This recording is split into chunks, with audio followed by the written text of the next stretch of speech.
characterized with the message that if you don't give me the letter, I will strike you naked. Because it's a woman. And what are the evils surrounding it? That why Ali said he will naked the woman.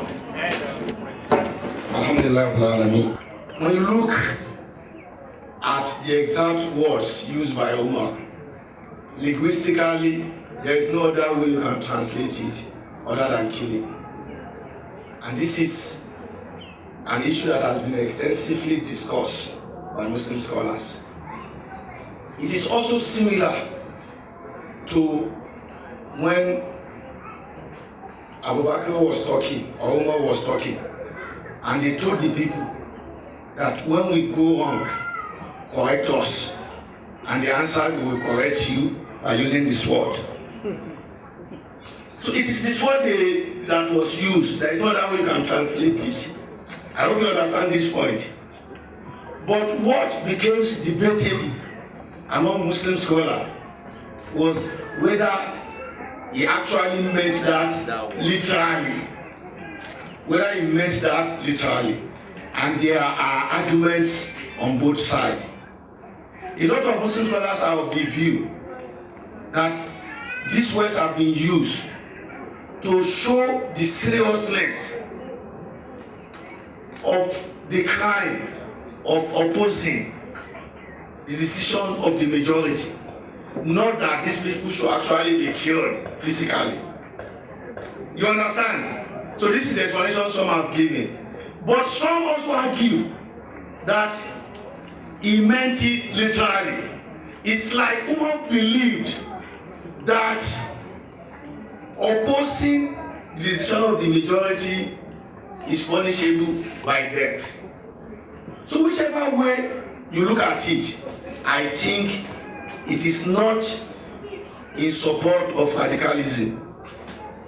This is my view, and I think it is in support of the democratic system.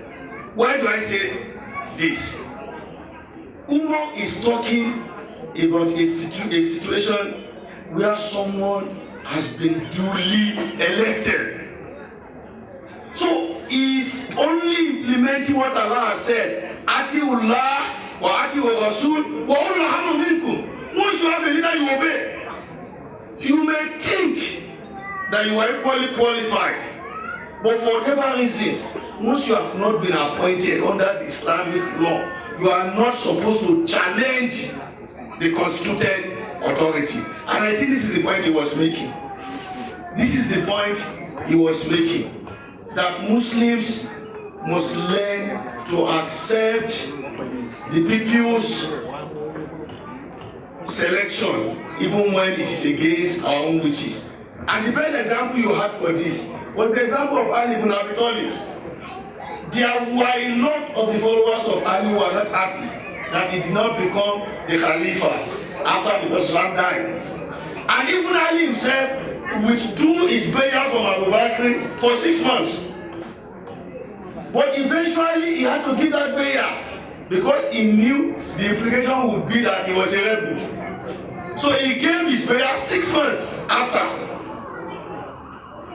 So it teaches us that no matter what we have put into electioneering, if I'm allowed to use that word, once a leader emerges, all Muslims should work with that person. That is just the message. Wallahu ta'ala. Democracy has kufu. I agree with that statement. You note that I have insisted on Islamic democracy and not Western democracy.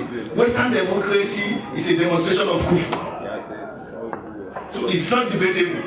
So we are talking of a representational system that is based on the teaching of Islam. That is what we mean by Islamic democracy. We can read the works of Maududi on this.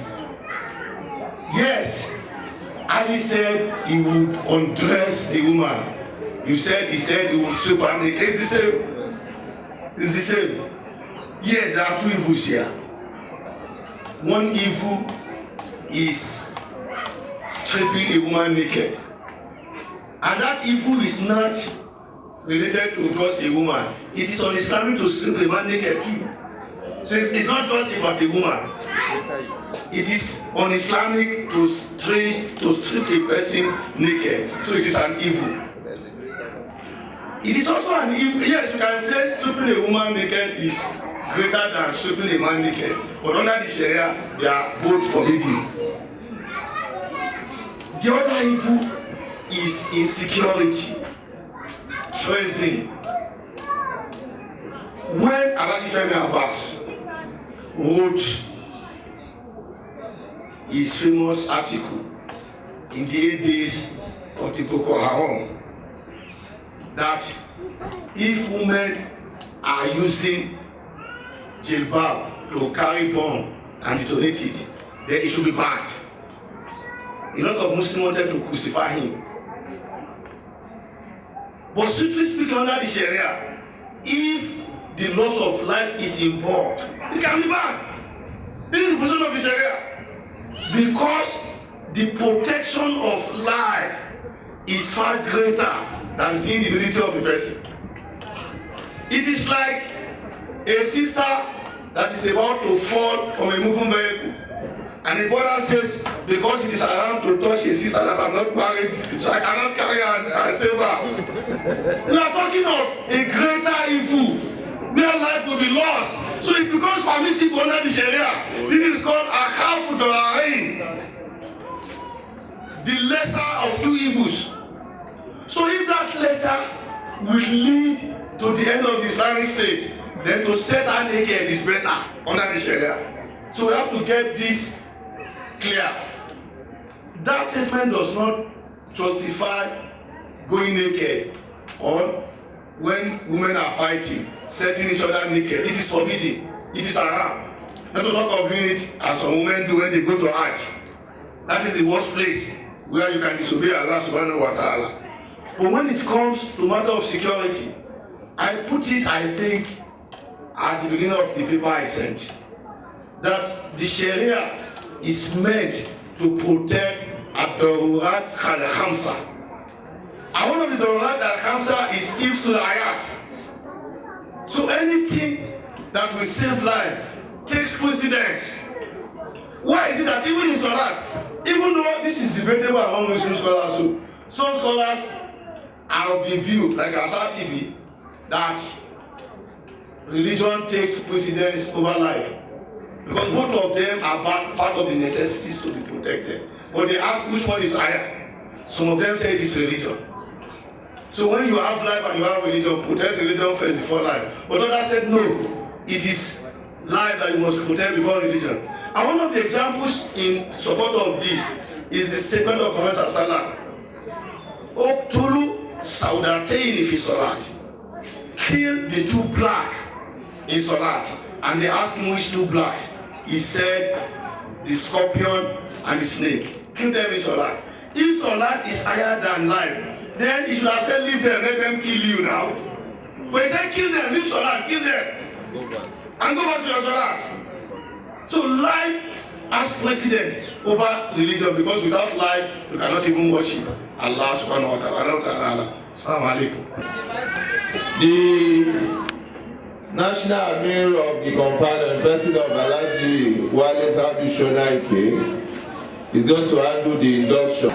Alhamdulillah, alhamdulillahi namaduhu wa nasta'inuhu wa na'udhu billahi min shururi anfusina wa sayyiati a'malina. Alhamdulillah, Rabbil Alamin. Today becomes another history in the Usrah of the Companion Lagos District, that we are inducting so large a number of our youth into the Companion. And it's symbolic because in most cases we take a lot of things for granted. There are a lot of people that attend the Usrah and assume or take it for granted that I'm a member of the Companion. In reality, by code of operation you have, if you look at it technically in terms of members database and financial commitment, it is neither here nor there. But when inductions of this nature takes place, it formally recognizes you as a member of the companion. It takes into cognizance the fact that you have been inducted into the companion, which is an association of Muslim men in business and the profession. And because we are doing the induction, we will also formally hand over to you the handbook of the companion, that at your leisure time you can go through. It tells you a lot about the companion, what we do, where we operate, wherever you find yourself in all the states where companion is. You can always call on any of our members or the names of their meals of the various districts that have been stated there, and you can be rest assured that you will be given adequate attention and compassion as you will expect, as if you are in the companion Lagos or wherever you may be. So our association is one, serving Allah. That's the ultimate. Wherever we are, our commitment is to serving Allah, and the companion is just a venue towards serving Allah. So we expect that as we induct you today, even for those that are not here, they have been formally inducted because we have conducted and we have read out their names, and that confer the companion membership on them. You'll be expected to get messages from companion regularly. You'll be invited to programs. We will expect to see you very regularly. And if we do not see you anywhere around, we have reasons to look for you because you are members. And it will take a while before we get to you. We get used to almost everybody. But we have the Usrah souls into which you have been divided. We expect that at the Usrah level, you will be participating regularly. The Usrah meets every Sunday, and for all of you, there are, I'll just read out, some of us are familiar with it, that the Usrah zone's address is here. For Ketu Ojota, if you are within the area, or you live around Ketu Ojota, the location is Olonshogo Central Mosque, Rashid Oyeko Street, via Tipa Garage, Ketu. If you are within Agege Oba, the address is Ijaye Medium Housing Estate, Phase 1 Mosque, Ijaye Road, beside Agege Local Government Secretariat, Agege. If you are within Ikorodu, the Companion Islamic Center is at 8 Otukoya Street, opposite UBA Primary School, Asolo Bus Stop, Agric Ikorodu.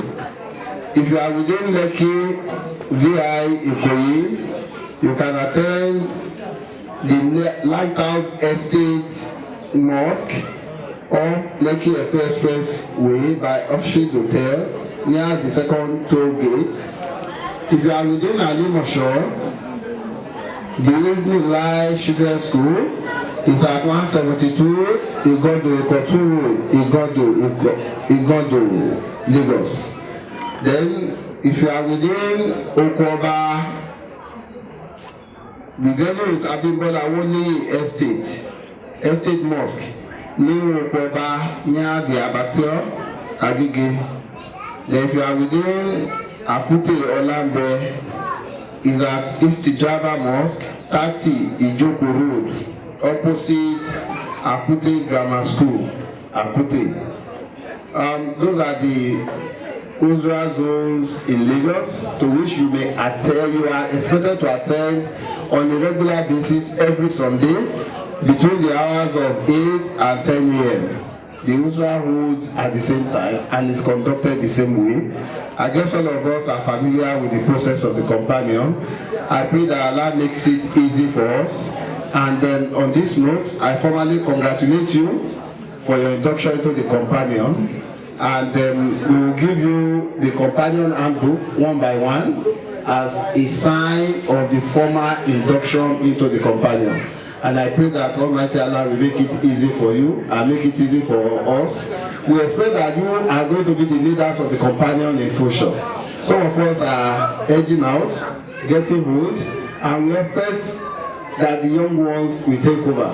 So we expect that you come up with new ideas, new ways of doing things, particularly in a new age where technology has taken over the way we do a lot of things. So I look forward to a lot of improvement in the companion in the future, and through all of you, I pray Almighty Allah makes it easy. Al-Fatiha. Bismillahirrahmanirrahim. Alhamdulillahi Rabbil Alameen. Ar-Rahmanirrahim. Maliki Yawmiddin. إياك نعبد وإياك نستعين اهدنا الصراط المستقيم صراط الذين أنعمت عليهم غير المغضوب عليهم ولا الضالين آمين. So, as you are, just come and collect this one by one. And shake their milk as your sign of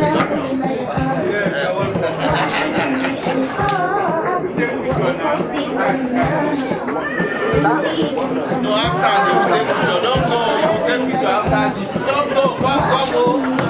There is picture after. No, after. No, salad.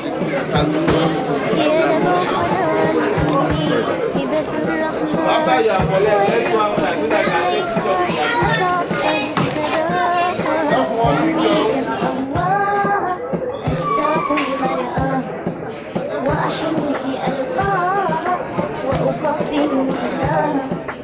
أمي هي أحلى الحور يبدو في الوجه النور أمي فرح وحبور وضياء يغشاها أمي كم أماها أشتاق لمرآها وأحن لألقاها وأقبل يمناها فأدم أمي بأمان وسلام يا حنان ولترضى يا رحمن أكرمني برضاها أمي كم أهواها أشتاق لمرآها وأحن لألقاها وأقبل يمناها أمي كم أهواها أشتاق لمرآها وأحن لألقاها وأقبل يمناها